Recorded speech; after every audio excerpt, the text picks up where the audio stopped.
এই জায়গায় তো মশা কেন?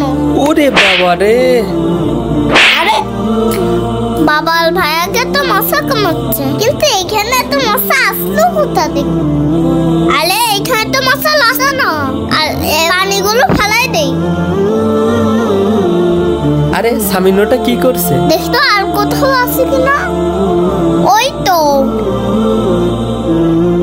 তত নষ্ট পানি তত মশা, মশার বংশকে একবারে নষ্ট করে দেব। সকাল সকাল ছেলেটা কি শুরু করলো আল্লাহই জানে। আরে সর্বনাশ, এখানে তো অনেক নষ্ট পানি জমেছে, এখানে তো অনেক মশা হবে।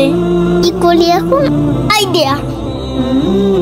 দেখো আশিক, সামিন এখন মাটি নিয়ে খেলা করবে। এই সবগুলো মাটি এখন পানির উপরে ঢেলে দেই। আরে ও করছেটা কি? এক কাজ করি, আমরা ভিডিও করি। হ্যাঁ তাই করো। সামিন, তুমি এগুলো কি করছো? তুমি মাটি নিয়ে খেলা করছো? বাবা আমি মাটি নিয়ে খেলছি না। তাহলে কি করছো? বাবা আমি দেখলাম তোমাকে মশা কামড়াচ্ছে, আর আমি আজকে স্কুলে পড়েছি যেখানে নষ্ট পানি জমে থাকে সেখানেই মশা ডিম পড়ে, তাই আমি সব জমার পানি নষ্ট করে ফেললাম।